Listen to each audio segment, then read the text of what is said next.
You know when you feel sad or mad, but you can't quite pinpoint why? It's the mystery emotions you don't want to feel, but don't even know why you're feeling them in the first place. Well, today we're getting to the root of what those emotions are actually telling us. Mental health therapist Riva Cook is here to walk us through it. So good to see you. This is a juicy topic because it pushes us to this place of understanding ourselves better, which I'm always a fan of. First, to kick us off, you say it's important to acknowledge that all emotions are important, even the unpleasant ones. Right. I don't know where we got this idea that that pleasant emotions are the only good ones and unpleasant ones aren't. All emotions are valuable. They're all information.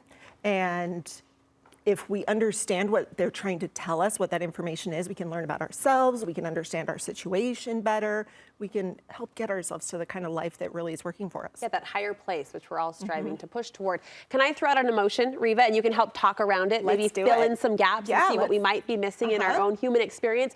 Jealousy. I see a post on Instagram, I hear my neighbor talking about something, my girlfriend, my sister, whatever, and that little prick of jealousy fires up inside me. Ooh, jealousy is a good one. I actually love when I experience jealousy now. now. You do? Well, here's why.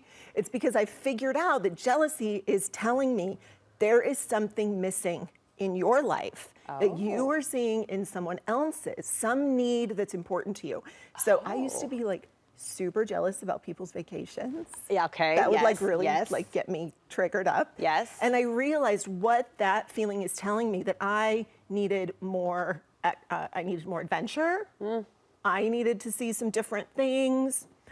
Life was getting a little mundane. Sure. So I maybe I'm not going to go on the same vacation they went on, but I can give myself some adventure. I can attend to that need that I have of wanting to experience new things in new places, even if it's just in my local community. Yeah. And it helps. Well, you're right in that I only feel jealous if I'm not feeling content, right? Or contentment. Yeah. And I like the idea of finding a root to it, like you use the word adventure, because sometimes the emotion of jealousy can be attached to a superficial or aesthetically physical thing in someone, which doesn't always feel noble, right, of ourselves. But you spiraled it down to this idea of adventure, and I can seek that out in my own backyard. What is it that I want that they have? Yeah. And where are the values there? What is it really about? Okay, I'm going to turn it up a notch on you. Anger. Anger. I'm angry about something. And you know, so many of us have kind of been raised that we shouldn't ever feel angry, but anger is a really, really useful emotion. Anger points us towards injustice. It points us to things that we care a lot about. It can alert us if we feel like we're being treated unfairly about something that matters to us. So when I'm feeling it, I can ask what questions to help me kind of uncover where I'm at. So common thing that moms feel angry about, kids not doing their chores. I mean, Does that ever happen in your house? Never. For us, it's homework. There's always this battle that comes up. Oh, yeah. I mean, similar idea, right? But the anger is like, come on. So then it's like, am I being treated unfairly here? Is there some injustice here? If you could really feel you're treated unfairly with kids not doing your chores because you're like, well, then who the heck's going to do it? Is it going to be me, or do I have to live with a mess? Like, this doesn't seem fair. Anger also points you to what's important, what your values are, your core values are. So you can be like, what's my core value here? And you might have to drill down a little bit. Yeah. Because you could have different values for different people, could have different values for the same thing. One woman, her core value might be a clean house. One woman, her core value might be, I want my children to know how to take care of themselves, take care of a home. Yeah. You're gonna problem solve different things depending on what your value is. Yeah, but nice to get to that root of it, as you say, and find out what's really driving it. We've got about a minute left together. I do want to touch on the emotion of worry, which I know a lot of women, it leads to anxiety in so many situations. So like that, They're just married, right? Yes. They're beyond cousins. They're so close. So talk to me about worry. If I'm feeling worried about something, how might I learn more about myself through that? Worry lets us know I am feeling out of control or unsafe, and about something really important to me. So it pivots us back to those values. Say, for example, you're worried something bad's going to happen to a loved one.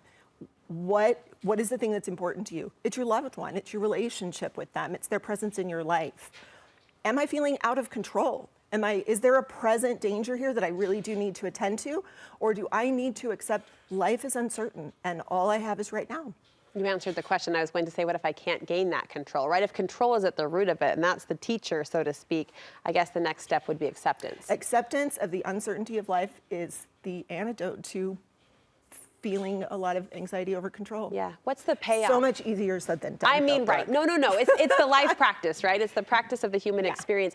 What's the payoff, Reva, as you see and work with clients in your practice, as we start to identify these emotions as, you know, not negative, but possibly a teacher? Yeah, so I'm going to sound like I'm sort of contradicting myself, but I'm not. The payoff is when we see our emotions, when we acknowledge them, when we learn what they're telling us, they actually lessen in intensity. So we will experience less intensity with them, less duration with them. Okay. So then we kind of actually end up achieving the goal that a lot of times we're after when we ignore them. Because ignoring them never ever works. They will circle back around and be like, hey, here I am. Yeah. Hey, pay attention to me. Yeah. This was a really interesting conversation. And as I said when we started, an interesting opportunity to be introspective, right? And to learn more about where we're at as individuals. Thank you. Where can we get more advice from you, Reva? Thehealinggroup.com. All right. Thehealinggroup.com. We'll link you there from our website and point you to Reva's Instagram as well.